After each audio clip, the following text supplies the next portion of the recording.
She was selling herself to feed her children. The cowboy offered marriage instead. The wind did not knock. It clawed. It pushed through the cracks in the walls like it had a purpose, like it wanted something from inside that small shack at the edge of Iron Creek. Clara Hayes sat upright in the dark, listening. Not to the storm, to the sound beside her. A thin, broken breath. Her son. Thomas tried to inhale, but the air caught halfway, turning into a weak rattle that scraped against his chest. Each breath came slower than the last. Clara leaned over him and placed her hand on his forehead. Hot. Too hot. Her fingers trembled, not from the cold but from what she knew. If the night stretched any longer like this, the boy would not see morning. Behind him, Sarah shifted under the thin quilts, curling into herself, her small body searching for warmth that wasn't there. The fire was gone. The wood was gone. The food was gone. Everything was gone. Clara stood slowly. The room tilted for a moment, her body reminding her how little she had eaten. She steadied herself against the wall, then moved toward the door. Her hand paused on the latch. For a moment, she looked back. 2 small shapes. 2 quiet breaths. 2 lives hanging by something thinner than hope. If you've ever wondered how far a mother can go when there's nothing left to lose, tonight answers that question. Clara stepped outside. The cold struck her like a slap, the kind that steals air from your lungs and leaves your chest hollow. Snow crunched beneath her worn boots as she pulled her shawl tighter, though it did nothing. The town lights flickered ahead.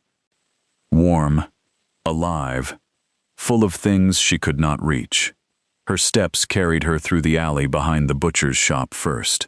She knocked, soft, then harder. The door opened just enough for a man's face to appear. Silas Gower. He didn't smile. "Mrs. Hayes," he said flatly. Clara swallowed. "Just bones," she said. "Anything you'd throw away." Gower's eyes moved past her, as if checking for someone more important. "There's nothing free here. My boy is sick." Silence. For a second, something shifted in his face. Then it was gone. "Come back with money." The door shut. The sound of the latch echoed longer than it should have. Clara stood there, still, breathing in the smell of meat she couldn't touch. Then she turned. Slow, like something inside her had just broken clean in half. She walked without thinking this time, past the church, past the empty road, until the sound of a piano reached her. The saloon. Light spilled from its doors. Men laughed inside. Food, heat, money. Clara stopped in the shadows across the street. Her hands tightened around her shawl. A woman stepped out of the saloon, laughing, holding onto a man's arm. Her dress was bright, her face warm. She looked full, alive. Clara lowered her eyes to her own hands. Red, cracked, shaking. She touched her face slowly. Once, people had looked at her differently. Once, she had been chosen. Tonight, she would have to be bought. She stepped into the alley and waited. Time stretched. Cold crept into her bones. Then finally, a man stumbled out. Alone, unsteady, perfect. Clara stepped forward. "Mister." Her voice barely reached him. She swallowed and tried again. "Mister." He turned, squinting. She pulled her shawl back just enough for him to see her face. "I was wondering if you needed company." The man stared, then grinned. Slow, ugly. "How much?" Clara's throat tightened. $2. He laughed. "I got one. One. Not enough. But something." Clara nodded once. "All right." The man grabbed her arm. Hard. Too hard. "Come on then." Clara closed her eyes. Just for a second. Not here. Not now. She forced them open again. Her feet didn't move. His grip tightened. "Move." And then, "Let her go." The voice came from behind them. Low, calm, but it cut through everything. The man froze. Clara turned. A tall figure stepped down from the wooden walkway. Long coat. hat pulled low. Still as stone. The drunk man scoffed, but his grip loosened. "This ain't your business." The stranger didn't rush, didn't raise his voice. He just stopped a few steps away. "It is now." His hand rested near his gun, not touching it, but close enough. The silence stretched. The wind pushed between them. Then the drunk man let go. "Not worth it," he muttered, backing away. He disappeared into the night. Just like that. Clara stood there, alone, with the stranger. Her arm still burned where the man had grabbed her. She pulled her shawl tight again. Didn't look at him. Didn't speak. "You got children?" The question caught her off guard. She nodded once. "A boy and a girl." The man studied her, not her face. Everything. Her boots, her hands, the way she stood like she might fall if the wind pushed too hard. "And you were going to let that happen for $1? Clara lifted her chin. "I would do worse." Her voice didn't shake now. "Then don't." Silence. Clara finally looked at him. Really looked. Scar along his jaw. Eyes sharp. Watching everything. Not soft. Not kind. But not empty either. "I don't have a choice," she said. The man reached into his coat. Clara's breath caught. "Money. Please. Just..." But his hand came out empty. Instead, he said something that made the world tilt. "I need a wife." Clara blinked. Once. Twice. "What?" "I got land, food, a house that holds heat." He took a slow step closer. "Your kids won't starve there." The wind howled between them.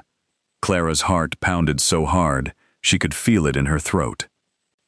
"This isn't a joke?" "I don't joke." He held her gaze. "I ain't buying you for a night."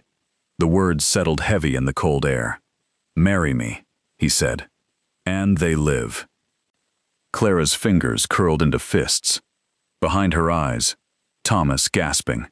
Sarah shivering. An empty room. A dead fire. In front of her, a stranger. A gun. A life she didn't know. "You don't even know me," she whispered. "I know enough." He stepped back, giving her space. "I ride at dawn." He turned. Started walking away. "If you want it, be there." Clara stood in the snow. The wind didn't feel as cold anymore, because now, the choice in front of her was worse than the storm. Go back and watch her son fade, or ride into the mountains with a man people whispered about, a man who didn't smile, a man who might be more dangerous than hunger itself. Behind her, the town lights flickered. Ahead, darkness swallowed the road. Clara Hayes didn't move. Not yet. But somewhere deep inside, the decision had already begun. Clara did not remember the walk back, only the sound. Her boots breaking through frozen snow, her breath cutting sharp in her throat, and one sentence, repeating, "And they live." When she pushed the door open, the cold inside felt worse than the storm outside. Thomas was awake, sitting up, struggling.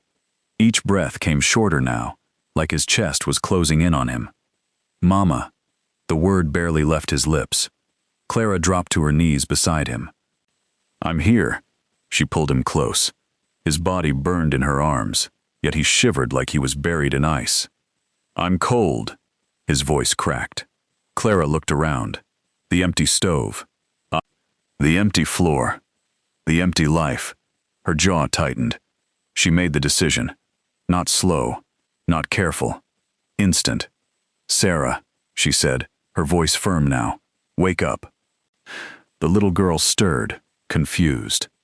"Put your shoes on. We're leaving." "Where?" Clara didn't answer, because she didn't know if the place they were going to was salvation or something worse. The sky was still dark when she reached the stable. Her arms ached from carrying Thomas. Her legs shook, but she did not stop. Not once. Not even when her breath burned. Inside the stable, lantern light flickered. And there, he was there, the same man, already preparing the wagon, like he knew she would come. He looked up. His eyes moved quickly, from Clara, to the boy in her arms, to the girl clinging to her dress. He didn't ask questions.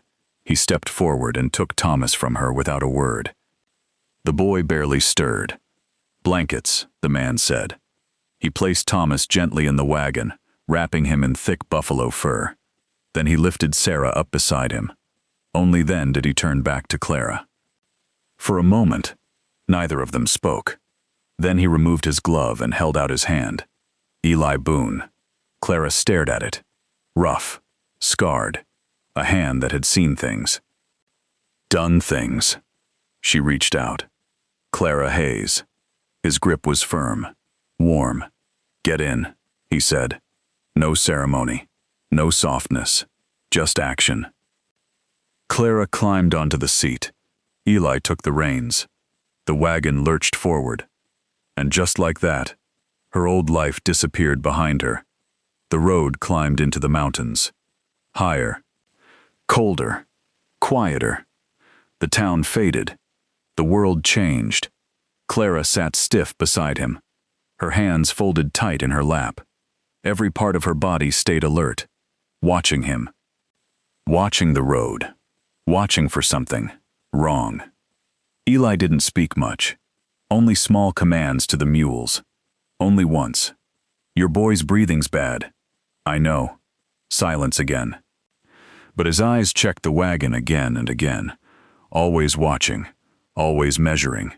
By the time they reached the ranch, the sun was dying. The sky burned orange behind the mountains. Clara braced herself. She expected dirt, neglect, something wild, but what she saw made her pause. The cabin stood solid. Thick logs, strong roof, smoke rising steady from the chimney. Not rich, but not broken either. "It holds," Eli said simply. He stepped down and opened the door. Heat rolled out. Real heat. Clara felt it touch her face.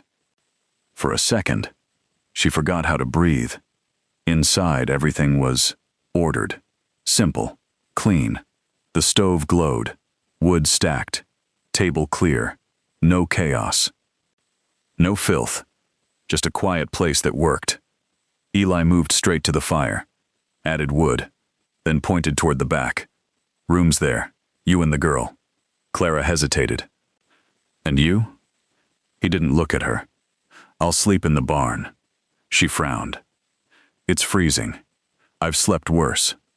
Then finally, he looked at her. Straight. "You don't know me." The words landed heavy, clear, no hidden meaning. Clara said nothing, because he was right. He turned away. "Door locks from the inside," he added. Then he stepped outside again, leaving her standing there, alone, but not cold. The first meal came fast. Clara found the food. Real food. Meat hanging in the cold room. Potatoes. Onions. Enough. More than enough. Her hands shook as she cooked, not from weakness. From something else. Something she hadn't felt in weeks. Relief. When she placed the bowls down, Thomas stared at it, like it might vanish. "Eat," Clara said softly. He didn't need to be told twice. Sarah followed, small hands gripping the spoon tight. They ate fast, too fast, like they were afraid it would disappear. Clara didn't stop them. She watched. Every bite felt like something inside her was coming back to life. Later, the children slept, full, warm, alive. Clara sat by the fire, listening. The wind outside hit the walls hard, but the cabin didn't shake, didn't bend, didn't fail. Behind her, the door opened. Eli stepped in. Snow on his shoulders, cold clinging to him. He removed his hat, set it down. "You fed them?" "Yes." He nodded once, then sat down across from her. Silence filled the space again. Not empty, just careful. "You can leave," he said after a moment. Clara looked up. "What?" "In the morning," he said, "if you don't want this." She studied him. His face didn't change. "I won't force you to stay." The fire cracked between them. Clara leaned back slightly. "You think I have somewhere else to go?" He didn't answer. Because they both knew the truth. "No," she said quietly. "I'm staying." Eli nodded. Once. Like a deal had been sealed. Nothing more. Days passed. Then more. A rhythm formed. Clara worked. Cleaned. Cooked. Mended. Every movement had purpose. Every task paid back something. Eli stayed outside mostly. With the animals. With the land. But he noticed things. Small things. More wood stacked.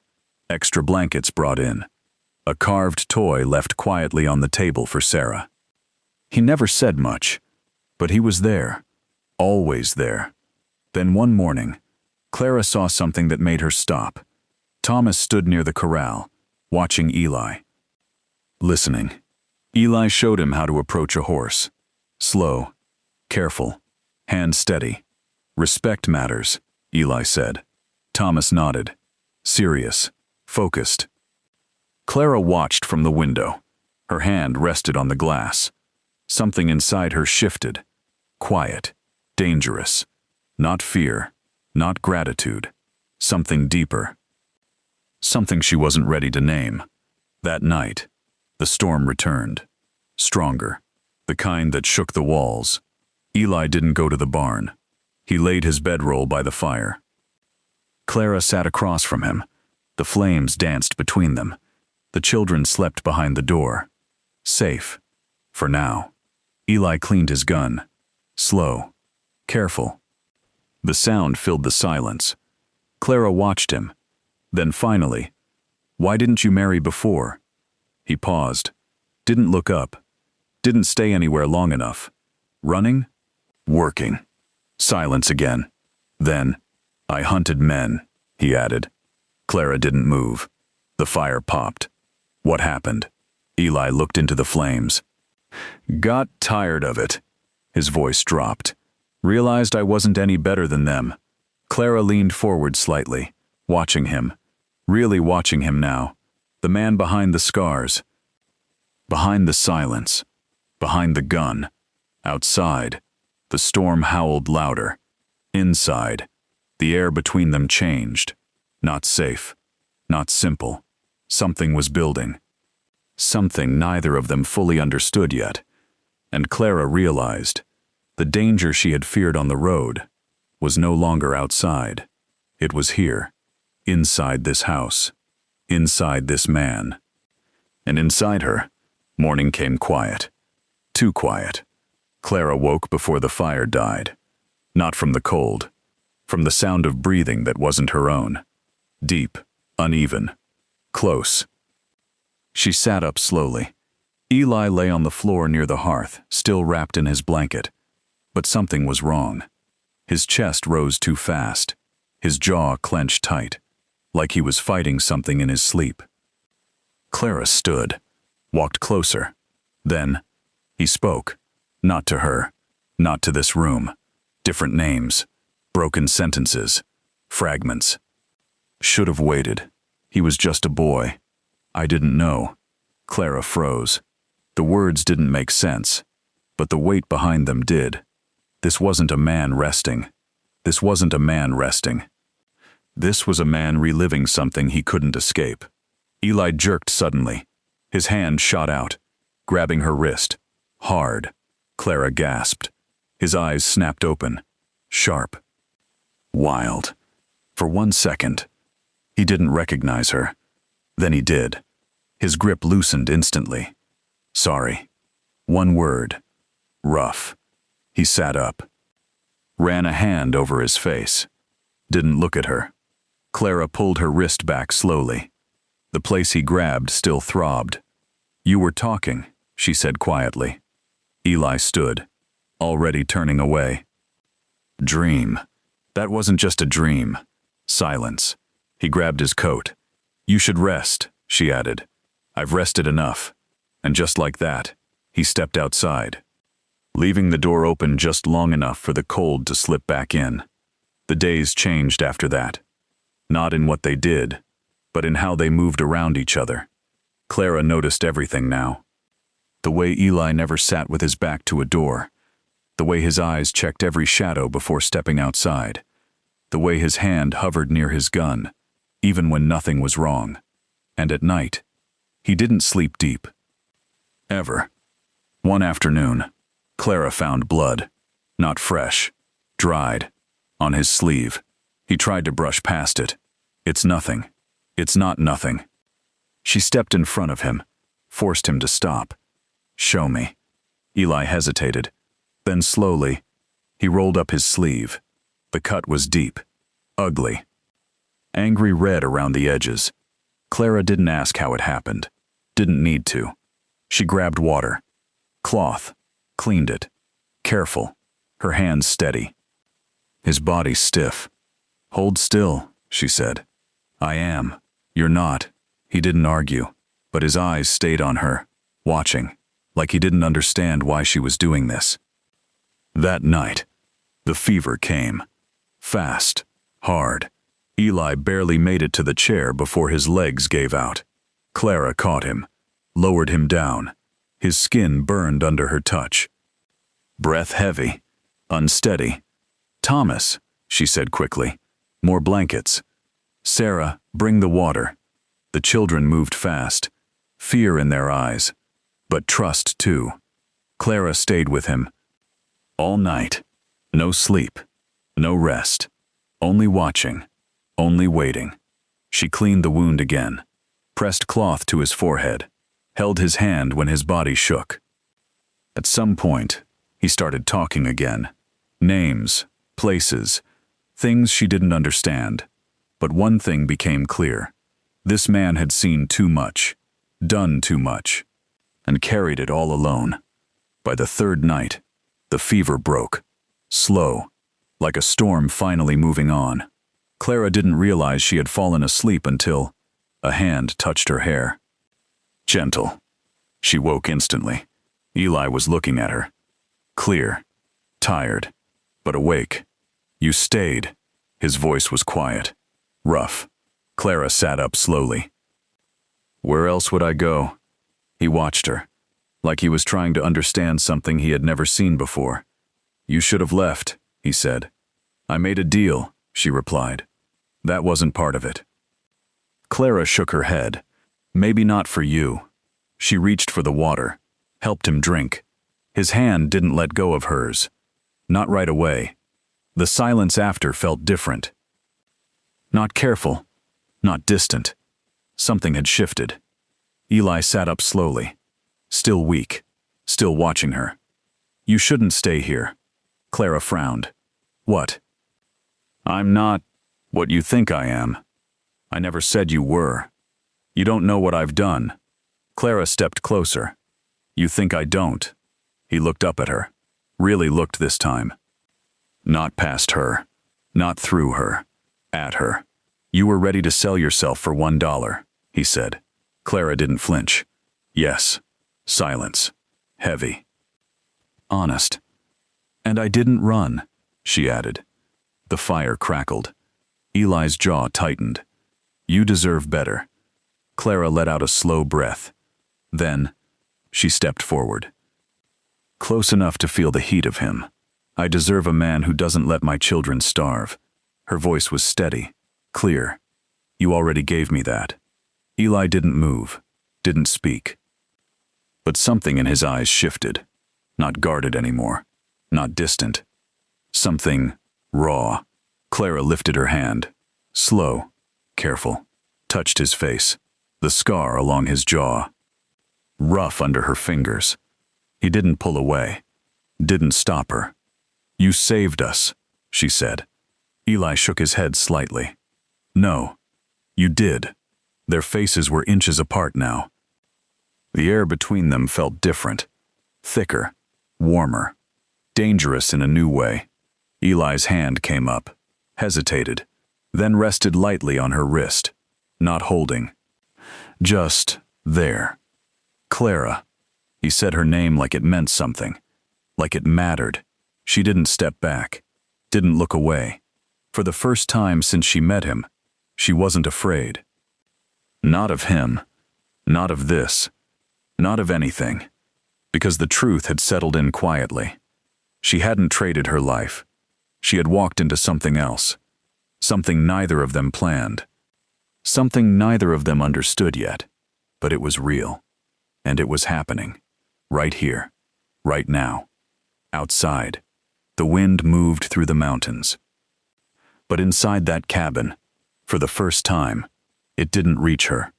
Clara Hayes stood there, closer to a stranger than she had ever been to anyone, and somehow, safer than she had ever felt in her life. Behind that moment, a future waited, not promised, not easy, but alive. And neither of them knew yet just how much that one choice in the snow had already changed everything.